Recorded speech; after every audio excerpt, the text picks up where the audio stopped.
Hi, and good morning to Inner Voice Power Live with Karin. Today is not live, but still a very good topic, I believe. I got the question, like if I could explain perhaps a little bit better or more, not just by examples of participants, how is that actually working? How is in every trait that we have, there is a positive capacity in it, so that we stop looking to the outside of what we want to be and what we want to kind of think that we have to develop it inside of ourselves. Perhaps we are impatient and then we want to be more patient, or we are not disciplined and then we want to be more disciplined, so that we want often the opposite of the trait that we have inside of ourselves, and why that is not a good idea to do so. Because I think people understood very well, and if you're new here, one part of the New Age approach is that we are having discovered that in every single trait, regardless how much destructive it is at this very moment in your life, it has not a positive intention. These ones they always have, like protecting you and so on, but it has also a positive and constructive capacity. It has a capacity to enrich your life and also enrich the life of others. So it's a matter of looking inside of ourselves. What capacity do I have? How do I deal with certain situations? For example, when you are having self-doubt, then you try very hard to be more secure, to be kind of not doubting yourself and just doing more spontaneously and doing things. So that is generally saying, have more self-confidence. I must have more self-confidence. Yet to look at it like confidence, and the picture that you have in your mind with confidence is perhaps not how your confidence or how your developed self-doubt will look like. And I got a question if I could make that a bit more clear, and I took a part of my training to share that with you today. So the point is that when we have a certain trait inside ourselves, let us keep self-doubt. Self-doubt, and self-doubt has generally the capacity to make you stuck. You don't come into action, or what you do, you always think it's not good enough, or did I really do it as people wanted to do it? Can I satisfy the requirements that are there in my job, or perhaps also in personal relationships? So both is possible. So self-doubt, and people who have self-doubt, people with an inner saboteur, often have self-doubt. Just yesterday or day before yesterday, I had a workshop, very nice. I decided to frequently organize it again. So if you have interest, just contact me. And here it was also, I did a small poll to see, what kind of inner saboteurs people have. And the one of self-doubt is very popular. So it's very common. And for that purpose, also a good example. So self-doubt, when it is in the destructive way, meaning it is very close to that where it has to protect yourself, where fear is the main energy that drives our trait. When fear is the main energy driving our trait, self-doubt is that we all the time question ourselves, can I do that? Can I do that? Did I do it well? Perhaps I should not do that. And we are stagnating, or we are not enjoying what we are doing. That is generally, and of course you have your own version of it for sure. But this is generally how it looks like. When we then come to what I say, the essence of that, which we have always visible as well in the when it is destructive, when it is based on fear, but also when it is in a developed way. When I say it becomes constructive for yourself, and when you further develop it also for others. So what do we see in both aspects? And that is with self-doubt, that you're actually having the capacity to check very carefully if something is a fit to you. Is it really for me? And not only that, you are ready check that with certain consequences that other people don't like it, or also consequences, yeah, that you have not like the common successes, like when it's destructive, you know, when you block yourself, you don't open your mouth in a meeting, you don't say what is really there in a relationship, yeah. So all that, yeah, is of course destructive, and it's blocking you, and it costs you a lot. Yeah, but regardless that it costs you a lot, you're ready to do that.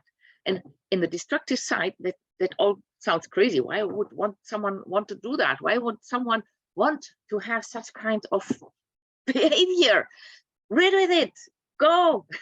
So that is actually like how we deal with it. Yes, we don't want it, this is bad, this is not good, yeah, instead of looking at what it really is. And when we look at the essence, yeah, that someone is really checking, is this a true fit to me, and is also ready, yeah, to sacrifice something because of that, yeah, to sacrifice something because it is more important that it is a real fit to you than that it looks great to the outside, yeah, and that you have success to show, and that you are, yeah. So this is a capacity that lies in it.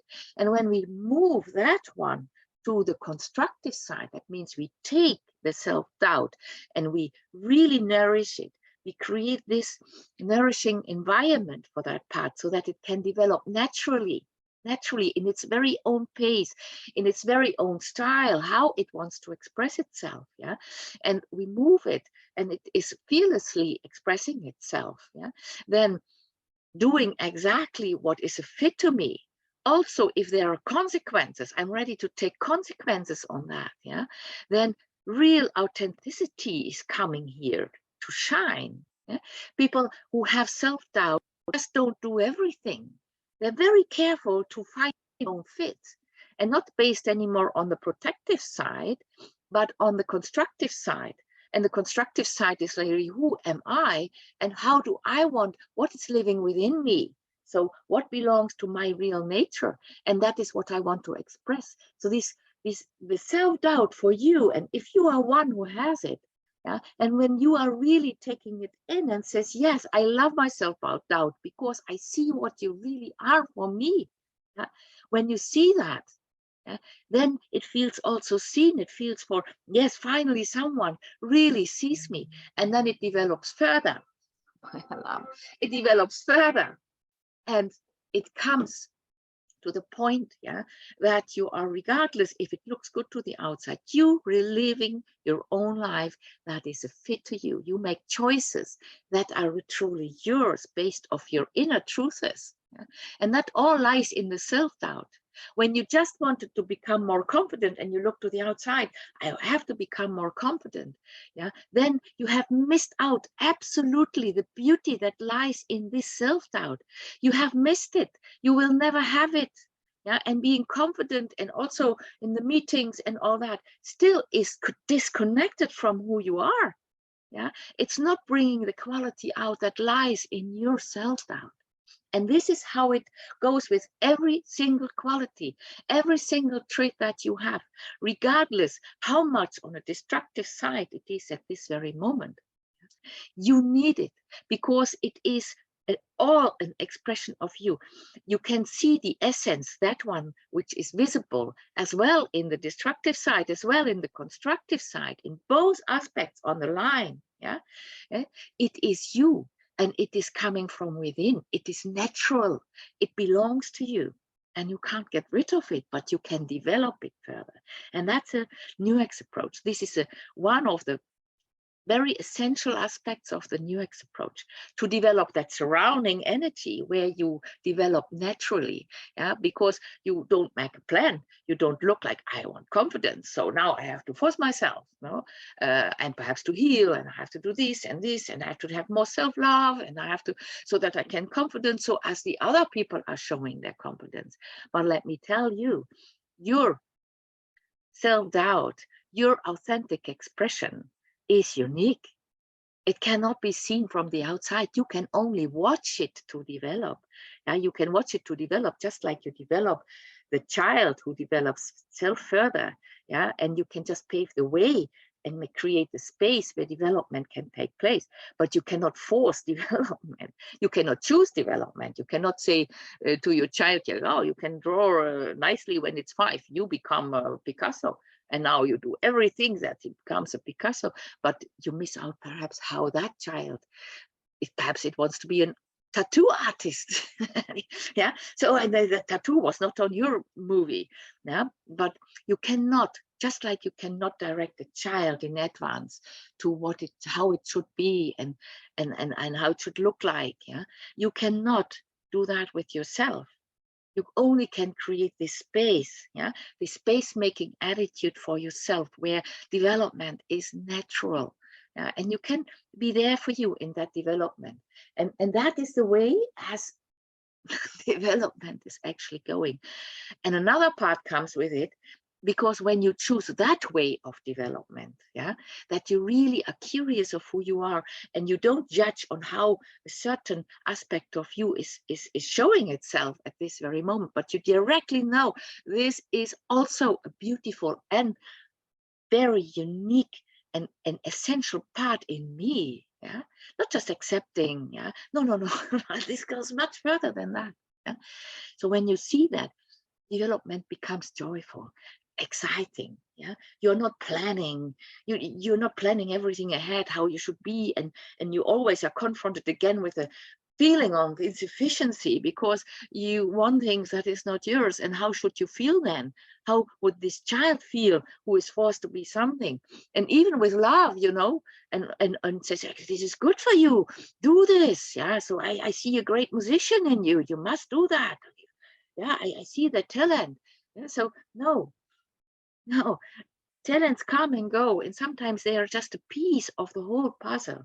Yeah, while observing and creating that space, which the New X approach has a capacity to do that, this joyful place where development takes place naturally. So I hope that has become a little bit more clear. Today, not a case study, but an explanation how it actually goes. I hope you enjoyed it. And I love to see you again next week, Thursday. Have a good week.